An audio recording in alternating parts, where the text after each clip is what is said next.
You're listening to Satyavani, the voice of the APJ Satya University, India's first liberal arts and meta university. For further information, please visit our website university.apj.edu, university.apj.edu. Justice delayed is justice denied, यानी न्याय में देरी का मतलब है न्याय से इनकार। और ये शब्द 2 सदियों पहले विलियम ग्लैडस्टोन ने कहे थे, लेकिन आज भी यह बात हमारे देश की न्यायिक व्यवस्था पर पूरी तरह लागू होती है। नमस्कार लिसनर्स, मैं हूं प्रज्ञा गुप्ता और आप सुन रहे हैं रेडियो सत्यवानी। आपका स्वागत है हमारे आज के खास पॉडकास्ट शो में, जहां हम आज बात करेंगे भारत के कानूनी व्यवस्था के बारे में। नेशनल जुडिशियल डाटा ग्रिड के अनुसार इंडिया में करीब 5 करोड़ केसेस अदालतों में पेंडिंग है और इनमें से अधिकांश मामले सालों से अटके हुए हैं। और खासकर एनसीआरबी के डेटा के अनुसार 4 लाख केसेस ऐसे हैं जो अंडर ट्रायल प्रिजनर्स के हैं, यानी बिना दोष सिद्ध हुए ये अंडर ट्रायल कैदी जेल में बंद हैं। ये स्थिति पुलिस और अदालतों के कामकाज पर गंभीर सवाल खड़े करती है। इस मुद्दे पर चर्चा करने के लिए आज हमारे साथ मौजूद हैं मिस्टर अदनान इरशाद, जो अभी एपीजे सत्या यूनिवर्सिटी में criminal laws and human rights के असिस्टेंट प्रोफेसर हैं। आपका बहुत बहुत स्वागत है सर। थैंक यू, धन्यवाद प्रज्ञा। आपका सबसे पहले तो बहुत बहुत शुक्रिया कि आपने मुझे यहाँ मौका दिया ताकि मैं अपनी बातें कह सकूँ और कुछ अवेयरनेस भी क्रिएट कर सकूं। एक बार फिर से बहुत बहुत धन्यवाद। सर, आपने 2 साल प्रैक्टिस किया है कोर्ट में और एकेडमिक्स में मिस्टर अदनान के पास 7 साल का अनुभव है। तो मेरा पहला सवाल आपसे ये है सर, आपने 2 साल कोर्ट में प्रैक्टिस की है, फिर आपने एकेडमिक में कैसे शिफ्ट कर लिया टीचिंग में? जी, बहुत अच्छा सवाल है। एक्चुअली क्या है कि मेरा जो इनिशियल शुरू से जो माइंड था वो एकेडमिक ओरिएंटेड था, जुडिशियल सर्विसेज वगैरह का, और टीचिंग का शौक मुझे शुरू से ही था। मैं ये कह सकता हूँ ग्रेजुएशन टाइम से ही अपने जूनियर्स वगैरह को पढ़ाना। बट एक चीज़ मैंने ये देखी, क्योंकि मेरी फैमिली में मेरे अंकल वगैरह कजन्स वगैरह प्रैक्टिस में थे, तो initially as a part timer उन्होंने मुझे रोप इन कर लिया। और मुझे कहीं ना कहीं ऐसा लगता था कि for being a good teacher ये ज़रूरी है कि प्रैक्टिकल स्किल्स आपके पास रियल प्रॉब्लम जो कोर्ट में होती हैं वो सिर्फ बुकिश नॉलेज से नहीं हो पाएंगी। तो वो एक मेरा वो था कि चलो पार्ट टाइम में आप कम से कम प्रैक्टिकल स्किल्स और प्रैक्टिकल प्रॉब्लम्स आप सीख लो, ताकि बच्चे को जो ट्रेनिंग दी जाए apart from the knowledge which is of course bookish, books are very important, but साथ में प्रैक्टिकल चीज़ें उसको पता हो कि चार्जशीट कैसे फ्रेम होती है, बेल के लिए कैसे अप्लाई करना है, इन्वेस्टिगेटिंग ऑफिसर से कैसे बात करना है, क्लाइंट को कैसे डील करना है। तो वो पार्ट टाइम के तौर पे मैं वो सीखता रहा, तो it was a very lovely experience. In education field experience is important. So आपने अपने वकालत के दौरान कौन से क्रिमिनल केसेस ज़्यादा देखे हैं? क्रिमिनल केसेस तो देखिए, अगर आप स्टैटिस्टिक्स की बात करेंगे तो सबसे ज़्यादा जो क्राइम होता है वो एक तरह का पेटी ऑफेंस भी आप कह सकते हो, ज़्यादातर चोरी का होता है, थेफ्ट का,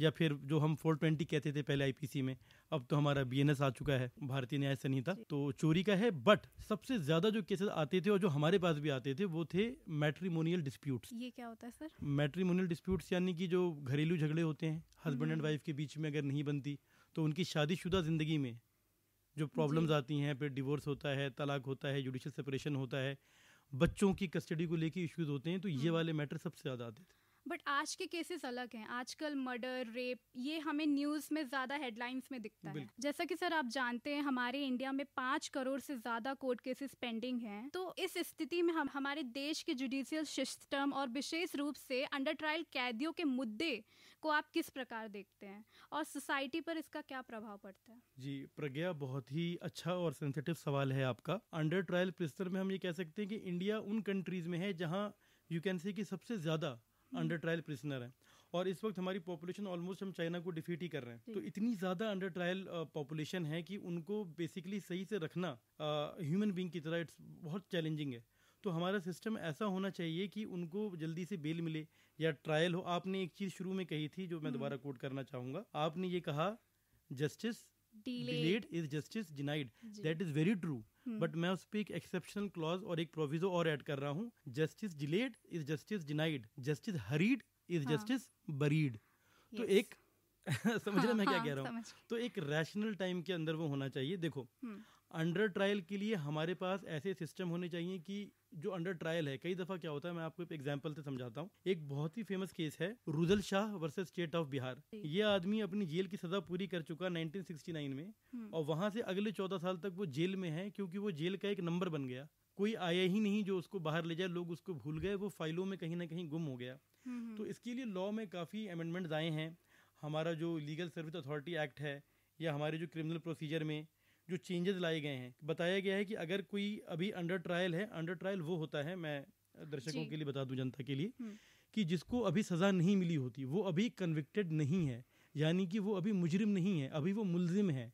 मुल्जिम का अर्थ ये है, मतलब ये है कि वो अभी एक्यूज्ड है। ज़्यादातर ये है कि अगर हाफ से ज़्यादा सेंटेंसिंग जो मैक्सिमम है उसने वो कवर कर ली है, तो बाय डिफ़ॉल्ट उसको बेल मिलनी चाहिए। तो इस तरह के कुछ रूल्स हैं। अच्छा, और फिर आता है कि अंडर ट्रायल को और क्या, एक और फेमस केस हुआ था सुनील बत्रा वर्सेस दिल्ली एडमिनिस्ट्रेशन। उसके अलावा हजारों केसेस हैं। ये कुछ लैंडमार्क केसेस हैं जो मैं आपसे शेयर करना चाहता हूँ। इसमें क्या है, कैदी है, और ऐसा नहीं कि बहुत खतरनाक कैदी है, कुछ अटैक कर देगा या कुछ किसी को मार देगा। हाथों में हथकड़ी भी ठीक है, पैरों में भी उसके शैकल्स डाले, बेड़ियाँ डाली हुई हैं। तो ये चीज़ें जब सुप्रीम कोर्ट तक पहुंची, उन्होंने ये बताया, एक जजमेंट दिया उन्होंने, क्योंकि आर्टिकल 141 जो हमारे कॉन्स्टिट्यूशन का है वो ये कहता है कि सुप्रीम कोर्ट का कोई भी order it is lex law के, लॉ ऑफ द लैंड। तो ये कहा गया कि किसी को भी ज़रूरत से ज़्यादा रिस्ट्रेन करने की आपको ज़रूरत नहीं है, चाहे वो प्रिजन में हो या वो कोर्ट में हो। तो अंडर ट्रायल के पास भी as per article 21 right to life पूरा है। जाहिर सी बात है वो थोड़े से रेस्ट्रिक्टेड हैं, तो इस पे काम करने की हमें अपना इंफ्रास्ट्रक्चर बढ़ाने की ज़रूरत है।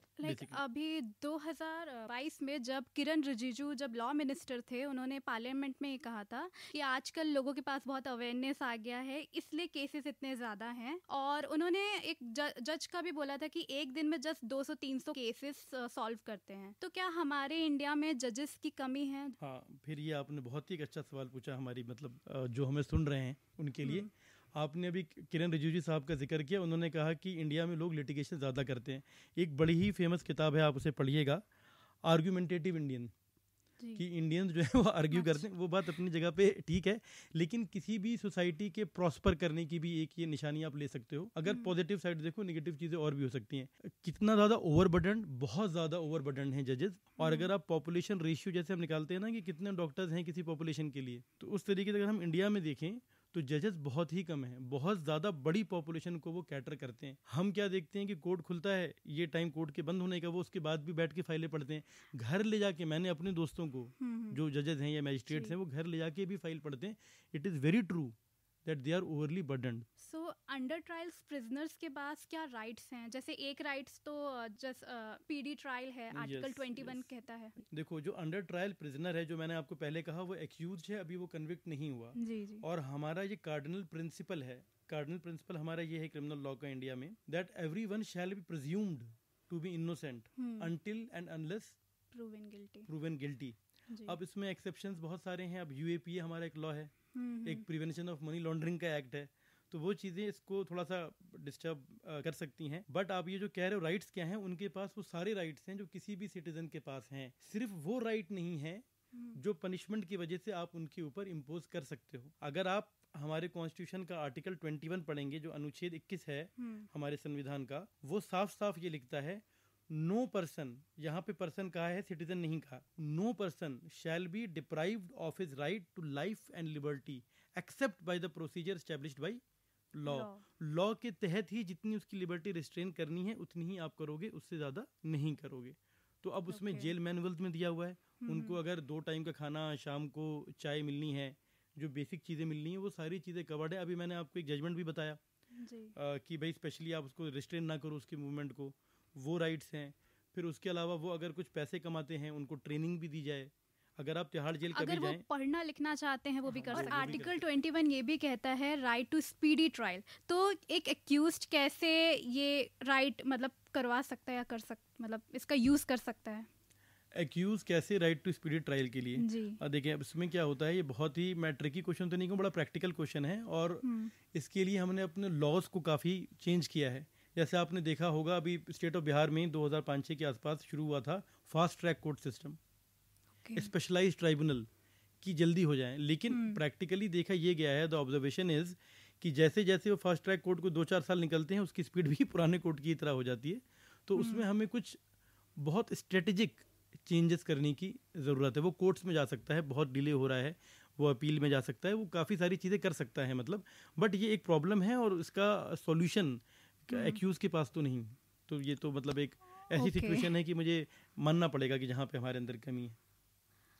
तो क्या कोई एक्यूज पर्सन इलेक्शन लड़ सकता है पर वो वोट क्यों नहीं कर सकता? जी, ये हमें ऊपर से देखने में लगता है कि क्योंकि हमारा लॉ जो कहता है वो ये है, इस वक्त जो करंट पोजीशन है, और हमारा लॉ बनता कैसे है, हमारे पास एक पर्टिकुलर एक्ट है जिसका नाम है रिप्रेजेंटेशन ऑफ पीपल्स एक्ट। ठीक है, उसमें ये सारी बातें बताई गई हैं, कौन वोट दे सकता है और कौन इलेक्शन लड़ सकता है, रिप्रेजेंटेटिव आपका कौन कौन होगा। तो हमें लगता है कि भाई गलत है, इलेक्शन तो वो लड़ रहा है बट वो वोट नहीं डाल सकता। बट इसके पीछे कई सारे इश्यूज़ हैं जो लीगल ना हो कि सोशल इश्यूज़ भी हैं या हमारे इंफ्रास्ट्रक्चर से रिलेट करते हुए इशू हैं। अगर कोई जेल में चला गया, lakhs and lakhs of under trials हैं, और आपको उन सबको उसी दिन जेल से निकालना है जिस दिन वोटिंग चल रही है। आप पहले ही पुलिस जो है बंदोबस्त ड्यूटी में बिजी है, so then it becomes difficult. ये एक रीज़न है, मतलब सिक्योरिटी फोर्सेस का ये एक रीज़न है। और दूसरा, अगर आप कहो, ऐसा नहीं है हमारी कंट्री में तो अब ये बात हो रही है वन नेशन वन इलेक्शन की। जी, तब तो बहुत मुश्किल हो जाएगा। कुछ लोग उसको सपोर्ट करते हैं, कुछ लोग सपोर्ट नहीं करते हैं जी। लेकिन अगर आप मुझसे पर्सनल पूछते हो वन नेशन वन, तो मैं बेसिकली गवर्नमेंट की जवाबदेही थोड़ी कम हो जाएगी उस बात पे इसका विरोध कर लेता हूँ। लेकिन बंदोबस्त तो हम कर सकते हैं, इतनी कैपेसिटी है। तो उन लोगों को भी निकाल के वोट दिलवाया जा सकता है, बट वो हमारा प्राइम टारगेट नहीं है, क्योंकि जो अगर जेल में है मान लो, तो जाहिर सी बात है कुछ ना कुछ उसका बिहेवियर ऐसा रहा होगा और उससे बहुत ज़्यादा इम्पैक्ट हमारे डेमोक्रेसी पे नहीं आ रहा। ये एक रीज़न है। और दूसरी चीज़ क्या है कि जो हमारे लोग खड़े होते हैं, कंटेंट करते हैं इलेक्शन में, बहुत सौ के ऊपर बहुत सारे FIR आए दिन होते रहते हैं। अगर आप बिना कन्विक्ट के उनको ऐसा करोगे तो nobody can withstand any public office. तो ये एक प्रैक्टिकल रीज़न है। लीगल रीजनिंग ये है कि अलग अलग सेक्शंस में ये चीज़ें दी गई हैं, जैसे कि राइट टू वोट आपका स्टैट्यूटरी राइट है, मतलब फंडामेंटल राइट नहीं है, आपका मूलभूत अधिकार नहीं है। अब जब ये मूलभूत अधिकार नहीं है तो आपको कानून के तहत ये राइट दिया गया, तो उसी कानून के तहत आपसे वो राइट लिया भी जा सकता है फॉर द टाइम बीइंग, जब तक आप जेल में हो। ये एक रीज़न। और दूसरा, जो आप कहते हो ना कि इलेक्शन लड़ने का अधिकार है, इलेक्शन लड़ने का अधिकार तभी तक है जब तक वो कन्विक्ट नहीं होता। जिस दिन वो कन्विक्ट होंगे तो उनका ये राइट चला जाएगा। लेकिन फिर भी ये जो आपका सवाल है, ये इसका बहुत ज़्यादा क्रिटिसिज्म हुआ है, क्योंकि ये जितने भी मैंने आपको आंसर्स दिए, हो सकता है कि आप सेटिस्फाइड ना हो। क्योंकि आपने मुझे बताया एक जो अंडर ट्रायल प्रिजनर है उसके पास भी वही सेम राइट्स है जो हमारे पास है, पर ये वोट देने का राइट नहीं। एग्जैक्टली। तो ये थोड़ा क्रिटिसिज्म है। अब देखें आगे के जजमेंट्स में किसी आगे ये रिव्यू होता है। जी सर। क्या सर आपको लगता है कि इंडिया में जिसके पास पावर है, पैसा है और इन्फ्लुएंस है, वो किसी भी केस से बच सकता है? क्योंकि एक रिपोर्ट कहती है, एसोसिएशन ऑफ डेमोक्रेटिक रिफॉर्म, उसके अनुसार 251 जो नए हमारे लोकसभा सांसद हैं उनके खिलाफ क्रिमिनल केसेस हैं, जिनमें से 27 ऑलरेडी कन्विक्टेड हो चुके हैं। हाँ, तो मोटे तौर पे आप ये कहना चाहती हैं कि in our country any person who is very affluent and any person who is having lot amount of money, बहुत पैसे वाला, is very wealthy, political connection है, तो वो कुछ भी करके बच सकता है। तो मोटे तौर पे अगर आप मुझसे ये सवाल पूछेंगी तो I will say no, but there are certain conditions ये है कि एक तो इसका इतना ब्लैक एंड वाइट आंसर हमें मिलना मुश्किल है। मैं ये ज़रूर कहूँगा आप ही की चीज़ को चेंज करते हुए कि it is easy for them to play with the law, that is very true, कि बेल से बच सकते हैं। हाँ, अब एग्जांपल मैं देता हूँ आपको। अभी आपने, अगर आप पढ़ेंगे तो आप ये देखोगे, अभी एक है हमारे बाबा गुरमीत राम रहीम सिंह जी, कितनी बार पैरोल पे बाहर आए हैं कि नहीं आए? तो ये कैसे हो रहा है? इन्फ्लुएंस है, वोट बैंक है उनका जी, ठीक है, पैसे हैं उनके पास, जबकि उनके बड़े हीनियस क्राइम। हाँ, और जब भी हमारे देश में कोई इलेक्शन होता है वो हमेशा छूट जाते हैं। हाँ, वो बाहर आ जाते हैं। ये दुर्भाग्य है, ये चीज़ें हैं।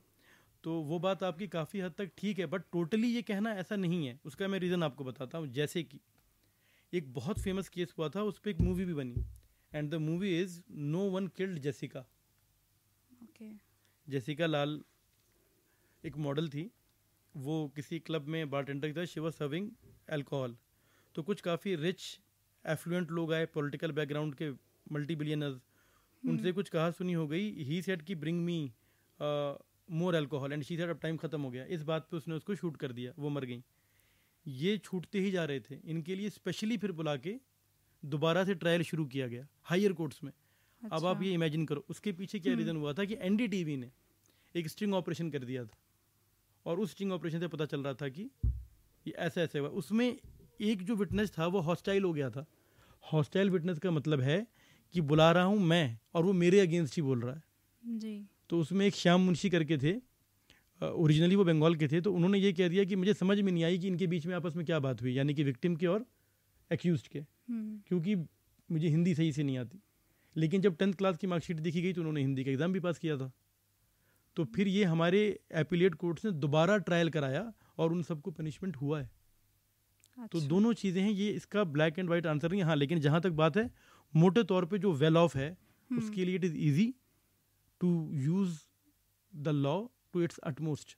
ये चीज़ें हैं, जो वीक है उसको प्रोटेक्शन कम है और उसी गैप को हमें भरना है, वही हमारी पॉलिसी होनी चाहिए। एंड वो हो भी रहा है। लीगल एड का जो कंसेप्ट आया है, फ्री लीगल एड का, ये सारी चीज़ें इनको कॉन्स्टिट्यूशनल राइट बनाया गया है। बट वही चीज़ें हैं ना, कई दफ़ा चीज़ें जो है वो पेपर टाइगर साबित होती हैं, तो वो एक चैलेंज कितने हद तक पहुंच पाती है वो डिपेंड करता है। वो सवाल है। अब उसके लिए भी हमें फिर एम्पिरिकल रिसर्च करना पड़ेगा। बट मैं यही आपसे कह सकता हूँ कि कहीं ना कहीं 50-50 है, काफ़ी हद तक आपकी बात ठीक है। हाँ सर। बट अगर आप अवेयर हो, भले आपके उतने पैसे भी नहीं है, फिर भी आप अपने आप को प्रोटेक्ट कर सकते हो। जी, ऐसा बहुत सारे अंडर ट्रायल केसेस में देखा गया है कि जो एक्यूज्ड है वो सालों साल जेल में बंद रहता है बिफोर प्रूवन गिल्टी, जैसा कि आपने बोला था। तो इस सिचुएशन में क्या इम्पैक्ट पड़ता है उस एक्यूज्ड पर और हमारे लीगल सिस्टम पर? अब मैं 2-3 एग्जांपल्स, बहुत ही निगेटिव इम्पैक्ट पड़ता है। निगेटिव इम्पैक्ट इस तरह, मैंने एक बहुत ही लैंडमार्क केस आपको बताया, रुदल शाह जी की वर्सेस स्टेट ऑफ बिहार। 1969 में सज़ा पूरी होती, 1983 तक लोग उनको भूल जाते हैं। जैसे नहीं, एक मूवी आई थी शाहरुख खान की, बिल्ला नंबर 786 में, वो जिसमें वो जाते हैं पाकिस्तान, वहाँ पकड़े जाते हैं।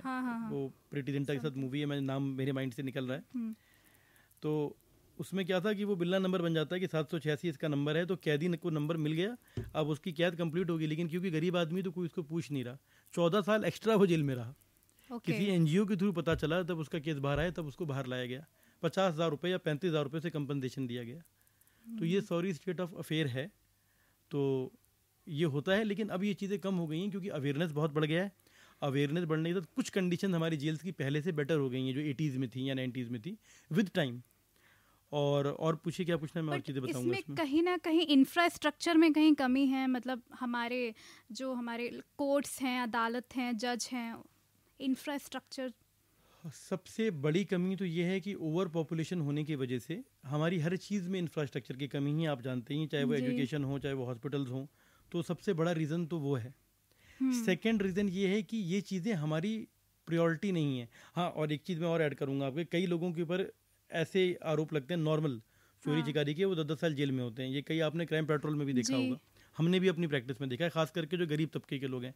इसके अलावा ऐसे लोग हैं जिनको किसी चीज़ में फ्रेम कर दिया गया था। फॉर एग्जांपल टेररिज्म के केसेस में कुछ तो रियल में टेररिस्ट होते हैं, वो तो ठीक है, कई लोग फ्रेम हो जाते हैं। अब कई लोग जो फ्रेम हो गए, वो 20 साल के बाद पता चलता है कि ये तो इनोसेंट है, कोई मिस्टेकन आइडेंटिटी का केस था। अब वो 20 साल उसके कैसे वापस आएंगे? और उससे सोसाइटी में रिपरकशन ये है कि अब अगर वो किसी कास्ट, कम्युनिटी या रीजन का आता है, उसको लगता है कि मेरे साथ तो बड़ा गलत हुआ, हमारे साथ तो नाइंसाफ़ी हो रही है, तो अलूफनेस और बढ़ता है। जस्टिस कार्डोजो ने कहा था कि इंसान हर चीज़ पे कॉम्प्रोमाइज़ करने को तैयार है, but person is not ready to compromise on justice, because if you are meting injustice it will create problems.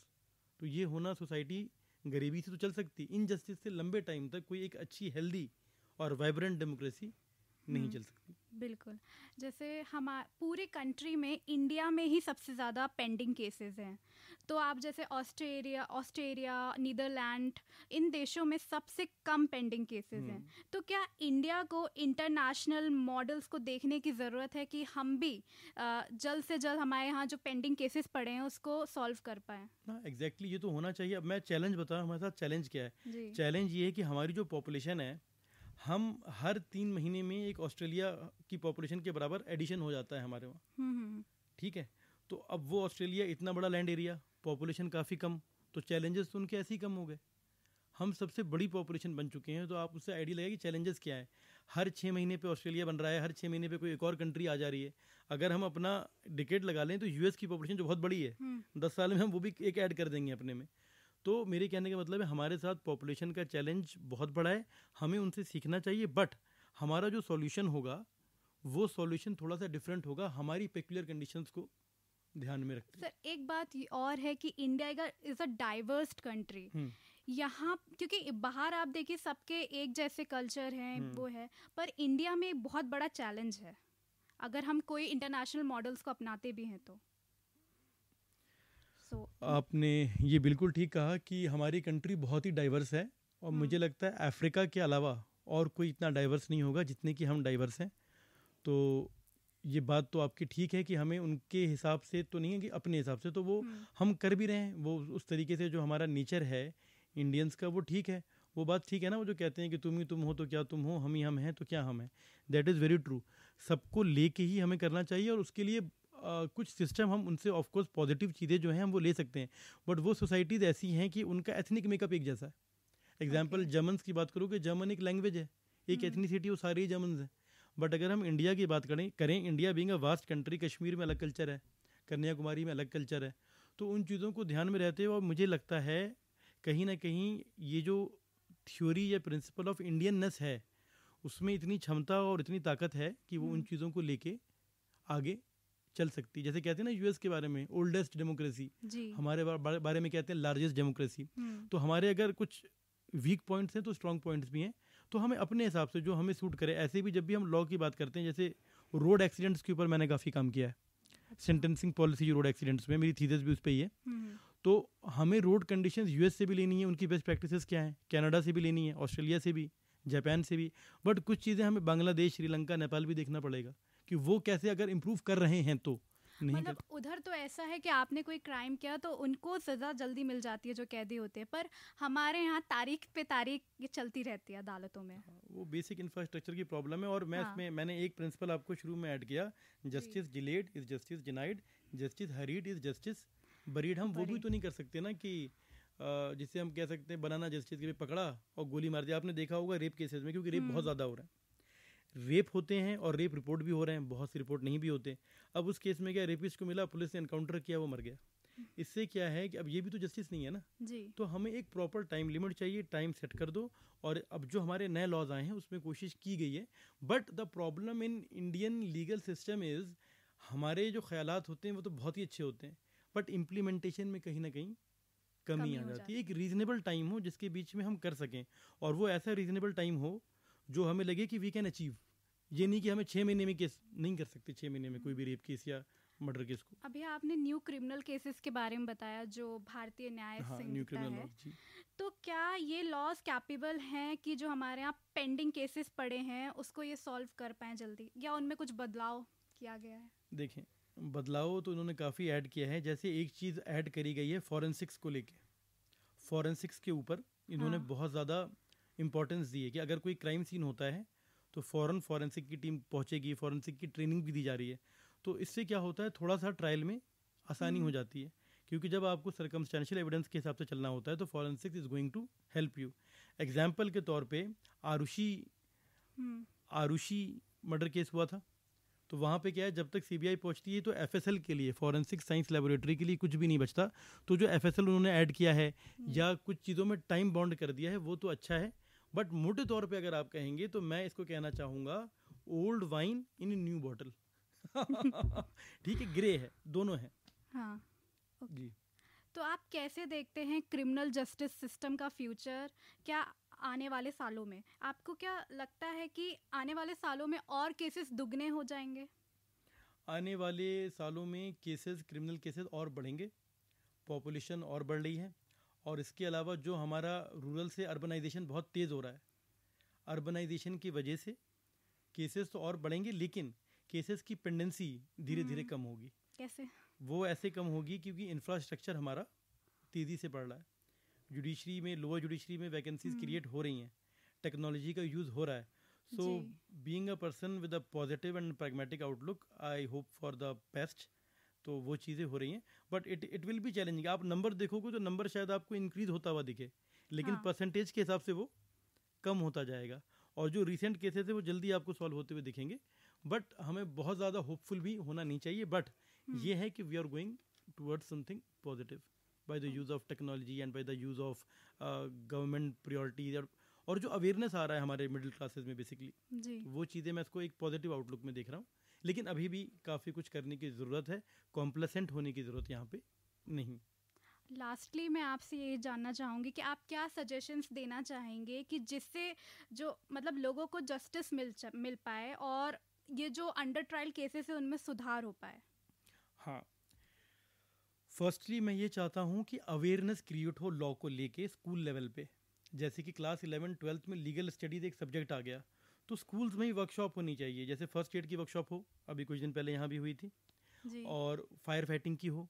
उसी तरीके से लीगल ट्रेनिंग की, अगर आपके साथ कुछ ऐसा होता है, कोई मॉलेस्टेशन होता है, कुछ गुड टच बैड टच जो चीज़ें आजकल हैं, जी जी। या कोई प्रॉपर्टी इशू है, तो उनके वर्कशॉप्स हों और अवेयरनेस क्रिएट हो बचपन से ही। एक तो ये चीज़। दूसरी, जब बचपन में हम एजुकेट कर रहे हैं तो ये दिमाग में ना हो सिर्फ कि एम्प्लॉयमेंट के पर्पज़ के लिए। The purpose is we should create a good human being, a good citizen, जो अपने राइट्स के लिए भी खड़ा हो, दूसरे के लिए भी। तो awareness and education from the very beginning. और थर्डली वो एटमॉस्फेयर देना है कि जिसमें क्राइम कम हो, उसको तो आप तरीके जानते हो क्या है। फोर्थली, लॉ जो है वो इफेक्टिव तब होगा जब वो इम्प्लीमेंट हो और उसका रिजल्ट मिले। सिर्फ स्ट्रिक्ट पनिशमेंट बनाने से या पुलिस को पावर देने से ये चीज़ें सॉल्व नहीं होती हैं।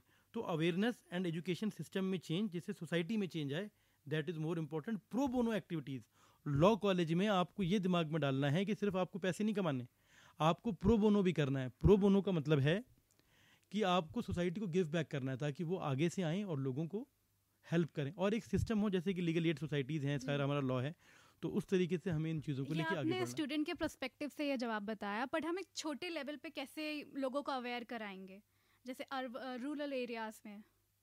रूरल एरियाज़ में क्या है, जैसे कि पंचायतें होती हैं, गांव की चौपाल होती है, तो वहाँ पे जो कॉलेजेस वगैरह हैं वो जाते हैं, और जो एडमिनिस्ट्रेशन के लोग हैं उनको भी वहाँ वो जाते भी हैं और जाना भी चाहिए, और उनके अंदर ये लीगल अवेयरनेस क्रिएट करें।